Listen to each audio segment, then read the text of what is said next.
Welcome everybody to another edition of TEW 2020, as we've got the Fallout show from Superbrawl 14, as it's time for Nitro, live from the Sundome in beautiful Tampa, Florida. As we start with some pre-show action, as in a pre-show match that Terrell Wrestling and Noxus and Crowd Heat, Celine Cartier, Jordan Cole, and Amy Sakura defeated Amber O'Neal, Gil Kim, and Lexi James in 9:43 when Cartier pinned Gil Kim with the CS Levy. This gets a 62. Probably better than some matches will be on the actual show, but that's booking for you. Amy gets a 48, Jordan Cole gets a 53, Celine Cartier gets a 60, Lexi James gets a 50, Gail Kim gets a 60, and Amber O'Neal gets a 61. And yeah, it's just some action because we don't actually have a women's match tonight, so there we go.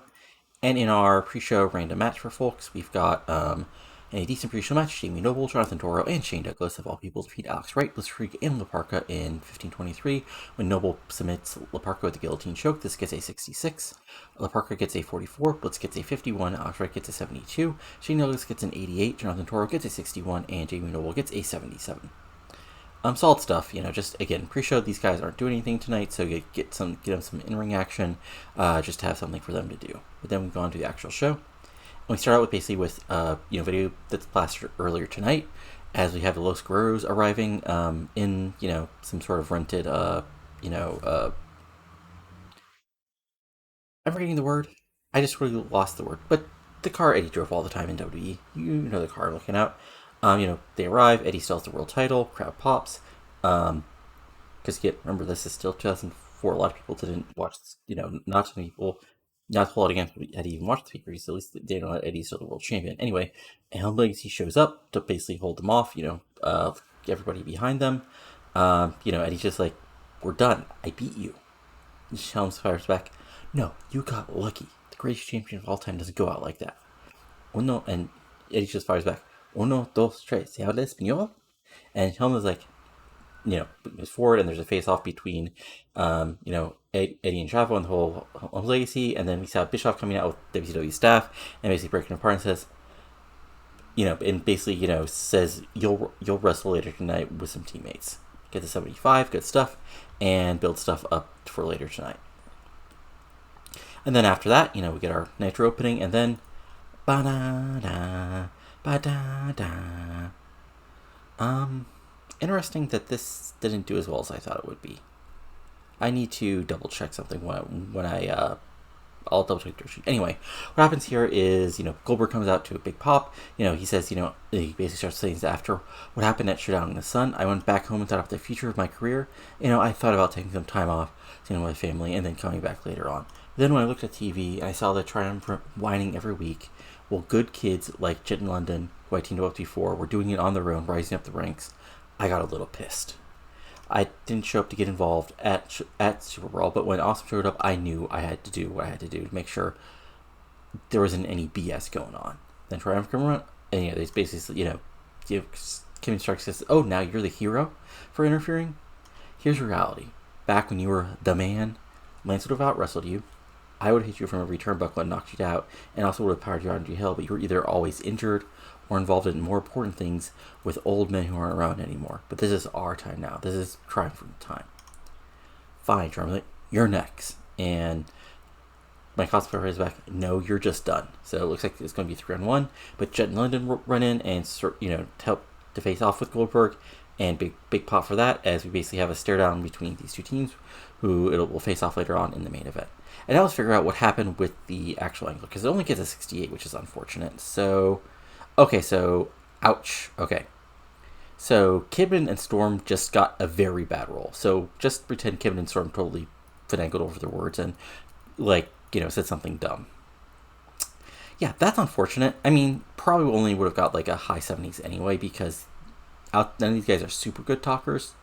And I probably should have had this go 8 minutes, but, you do what you do sometimes. Anyway. We come back to commercial with Keenan Sharpe's official in-ring debut here in WCW. As an extremely short match, Keenan Sharpe defeats Dustin Rhodes in 505 by submission. This gets a 65, still thought we're in Southeast, because he wrestled in Wildside before. Keenan Sharpe gets a 68. He won't be getting quite as high ratings in other parts of the country, so good thing we do debuting here. And Rhodes gets a 70, and just Rhodes gives you a little bit of fight back, but eventually Sharpe locks him in some sort of MMA submission, and that's it. And then we have a Sharpe in-ring, which gets a 67.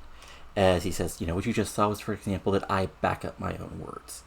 There are many on the side who need a path to follow.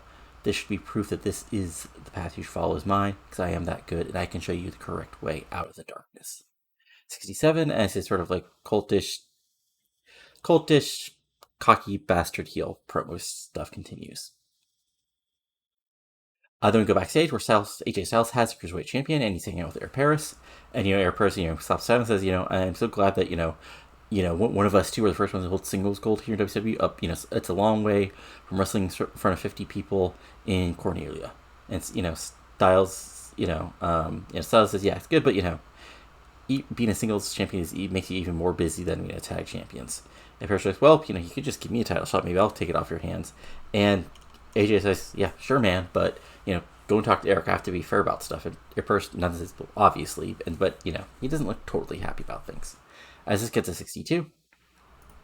And then we go backstage with Borash, with Booker and Sharmell, with a quick promo, as basically says, Borash puts out that he and RVD fought to a draw last night at Superbrawl, and Booker basically says, I'm done with that sucker. My queen now knows I'm a better man than him, and that's all that matters, despite what these fans may think. But Borash says, well, I mean, you didn't defeat him, so if you think you're going to move on to better things, how are you going to prove to WC officials you deserve more when you can't even beat Van Dam? Everybody knows I will whoop his ass from one side of the man to the other, so please, everybody better have some respect for a five-time world champion, sucker. And then he walks away with Sharmell. 73, perfectly solid promo as he built things up. And we have about Terrible Wrestling and Awesome Crowd. He is Skipper gets the big win over Keenan in 557 by pinfall with the overdrive. This gets a 51. Keenan gets a 54. Skipper gets a 49. Just a straightforward win for Skipper. Keenan gets to fight off a little bit, but he's obviously sort of on the downhill, and Skipper's on the upside. So good stuff. And then Skipper celebrates, which gets a 38. And then it's time for our big 6-man match to end hour 1. At least I believe so. Yeah, so in a good match, which gets a 88, just a good match. Wow, okay. And a good match, which honestly is probably going to be better than our main event, which I probably should, probably should have put this as the main event, but oh well, what can you do? Anyway, in a good match, Jeff Hardy and Los Guerreros defeat Reno, Cash, and Shane Helms at 11:42, when Eddie Guerrero actually pins Shane once again with the frog splash. Again, this gets an 88, so back and forth, really good match. Hardy fights, with Cash, that looks good. Reno gets to look a little strong, tossing people around. Helms hits a late super kick on Hardy, but Eddie makes a save. But eventually Eddie hits, goes through, hits the Blue Thunder Bomb, goes up top, hits Helms with the frog splash and gets the 1, 2, 3. Jeff Hardy gets an 81. Chavo gets a 74, Eddie gets a 90, Shane gets a 91, Cash gets a 64, and Reno gets a 59.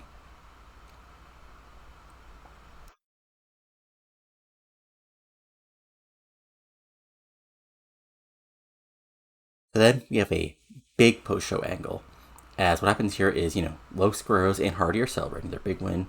Helms and Legacy basically disappear to the backstage area, and then the lights go out, there's a buzz, and then there's sort of an explosion of light, and in the ring are the Deadpool, and they just go after Hardy, Chavo, and Eddie. Of course, the babyfaces fight back, but in the end, Eddie, Macias grabs Chavo and just throws him over the top rope, and eventually, Eddie gets laid out with a big, lariat from Macias. Morningstar goes after Hardy, beating him down, and after a couple minutes, Morningstar takes the mic and says, if you thought we had lost our power, this was proof that the message is still strong, and we will take what belongs to Deadpool. 88, good stuff, as Chavo takes a bump, and there you go. Then, we see come back to commercial after the top of the hour to backstage area, and promo with Nikita Colt, who says, the World's Women's Championship is still my goal, and the fact that a faux French slamp, which is German for bitch, got lucky is immaterial.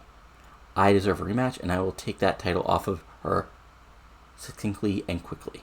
Angel Fox, of course, a former women's world champion, walks and says, you talk tough, but the reality is, Nikita, you lost last night, and you need to move aside for somebody who can actually get a match for the title. And Colt fires back, I'm sure officials would love to promote two happy little dumb cows.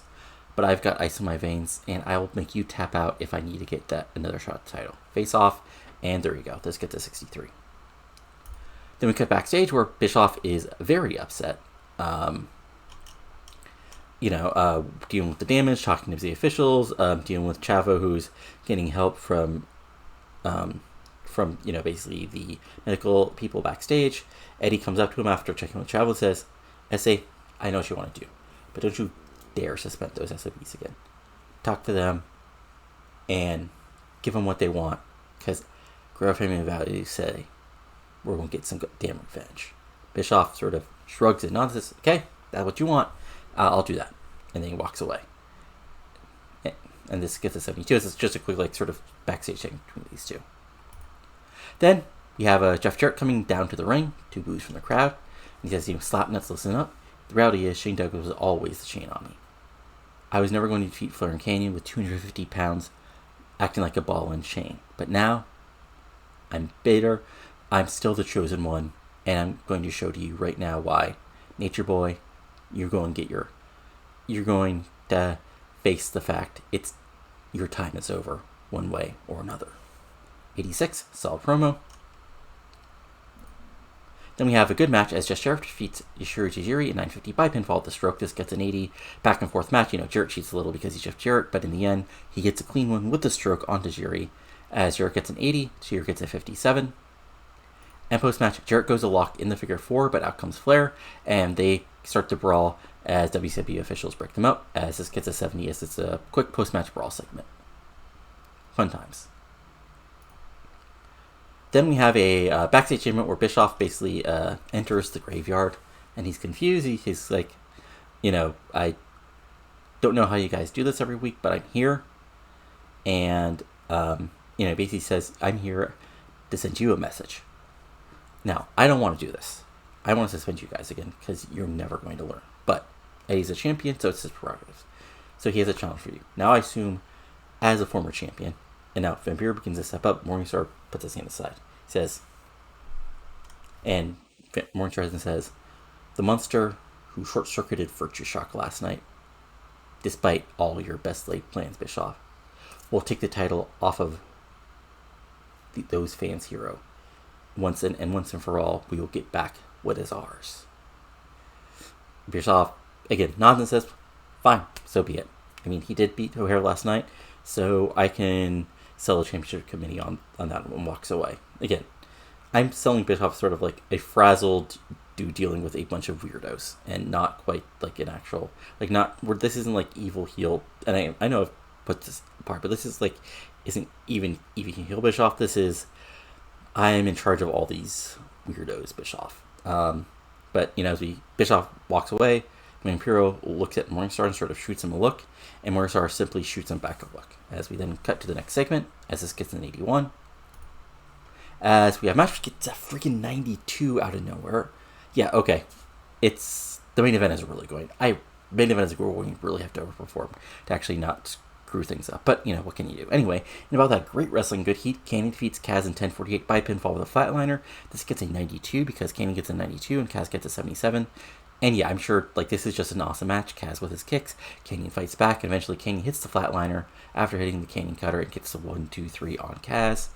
And post-match, Kaz celebrates, and Canyon celebrates to a 72. As announcers put over that he got a big win.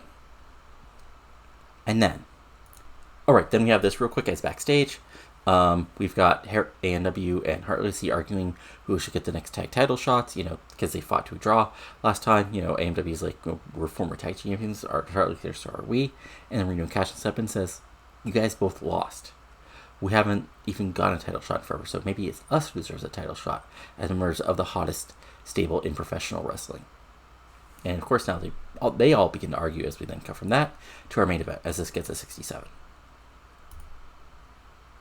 Main event, which gets a 78. Okay, so not quite as good as I wanted, but not a total blow off. Probably will hurt the total score of the show a little bit, but I mean honestly, the 868 for the big opening promo is probably what will really hurt it. But not the end of the world or anything. As a superb match, Bill Goldberg, Jason Jett, and Paul London defeat the Triumvirate of Kidman, Storm, and Awesome in 1805. When London pins one half of the tag champions, London pinned Kidman with the London Calling. So again, this is a wild match. I put it as a car crash. So just wild bumps. Kidman and Awesome eventually are brawling, in the aisle. Kidman tries to help him, but that gives actually Storm tries to help him, but that allows he gets speared, so it's 3-on-2. And in the end, Goldberg has a huge spear on Kidman. Awesome runs in and goes after him again, so they brawl to the back, but that gives London enough time to go up top, hit the London Calling, get the 1, 2, 3. 78 overall. London gets an 86 because he's really good. Jett gets a 71, Goldberg gets a 91, Awesome gets an 89, Storm gets an 80, and Kidman gets an 88. So let's see what actually hurt this overall.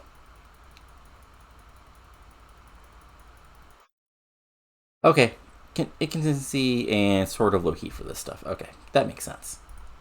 But overall, the show itself gets an 83. Okay, I mean, so not a terrible show at all. If this would have been a little bit better, or I would have had honestly a better opening promo, probably could have been 86 or 87. But let's just see what Raw did, and I think we'll also we'll go over, again, because I know there's been a couple of people who have been asking for it. I'll go over our developmental results, and then, we'll go from there. As this loads up, fun times. Gotta love the late stage loading. How long is going to be taken by, if I get to 2007 or 2008?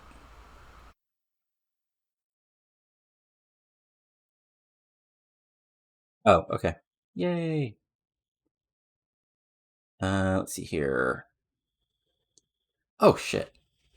Wait. I'll make sure. Broadcasting.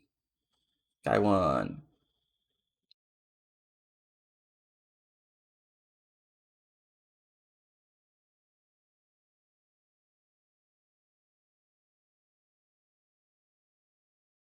Oh, okay. We missed it by a damn point. Okay.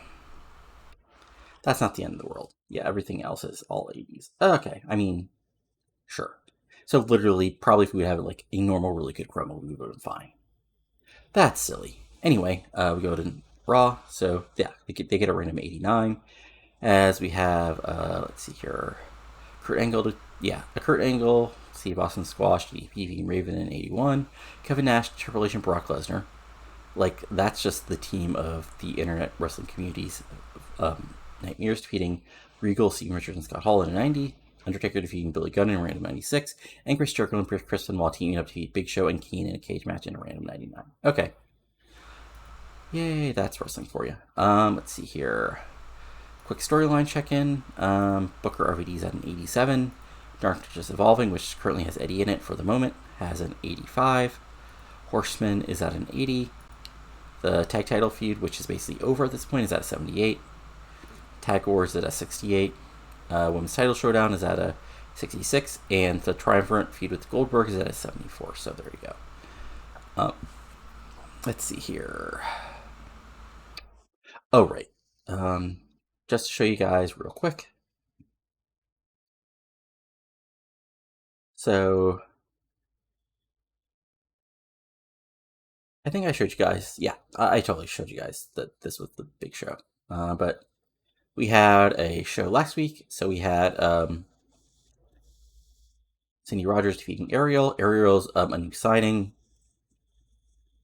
Tracy Brooks defeating Madison Claire in a 30. Bonnie Maxon defeating Miss Molly in a 45. Melissa Osaka and Pink Girls, which is Natty and Becky Bayless, I believe, defeating Alice Danger and Counterpunch, which is Ronnie Jonah and Vanessa Harding. And we had Lacey and Beth Phoenix teaming up to defeat the Social Scene, which is Annie Social and Nikki Rocks in a 53. And then we had Kim Nielsen retaining the title over Rosina Busek and Julia Melissa in a cage match, which got a 56. So good win for the Future Desire. And then, again, NWA Wildside. Weekly House Show was highlighted by Jason Cross defeating Ray Gordy in a 77. Roy Lepen, that's the future Adam... bunny guy. Adam Rose defeating Keith Walker in a 64. And on the undercard, Tony Jones defeated Claudio in a 50. So fun times for that. And on the Wildside TV show, we had Shane Balor and Jason Cross team up defeated Killswitch and Tank in a 61, Johnny Devine defeating John Phoenix in a 53, and Pristana defeating Claudio in a 55. Claudio's already up to getting 43s, so he'll be over enough pretty quickly. And I think, yeah, I mean, that's about it to show you guys. Merch-wise, again, Goldberg's making all the money. RVD O'Hare is right behind. And yeah, fun times. Let's see here. Top 100s, I think I showed, yeah, I already showed you this, but let me see where that, okay, so that Kaz Canyon match is number 16 overall. So not bad. But yeah, I think that's actually it, at least for now. Oh, one other thing is Elizabeth Canales is off to film an acting role in 54 days, so I'll need to figure out a way to write her off from the Roman Legion, but I'll figure that out in a little bit. But yeah, I mean, that's basically it. I did enjoy doing the debut of Keenan Sharpe, aka Corey Graves, aka Quasi CM Punk, and setting up like the next. Oh yeah, that's one thing I can do out here right now. Is of course for Wrestle War, our main event is Eddie Guerrero versus Macias for the World Heavyweight Championship. So yeah, there we go. That's a big show. Big match. Macias. Again, Macias is like the one project I'm almost kind of most proud of because I built him up from basically nothing to being basically one of like our like top monster heel. I mean, Canyon's also another big one, but like Canyon was at least sort of over at the start of this series way back when, but like Macias was like basically nothing. Yeah, just as a quick thing, yeah, Keenan, well, actually, Sharpe's only a 61 Southeast and 40s everywhere else, so he'll hopefully do almost as well in other parts of the country. Anyway, though, that is it for now. So I hope you enjoyed this. If you have, go ahead and give it a like, subscribe, give your comments below what you're liking and not liking, and subscribe to the channel for lots of TEW 2020 content, including this series, my MLW 2005 series, now entering 2006, where there'll be some changes, my WCW 1994 series, now exiting Superbrawl, heading for Spring Stampede, and my WWE 2013 series, where we're doing the random number generator to determine some of the goals. But that's it for now, so I'll talk to you later, and adios. Have a good one.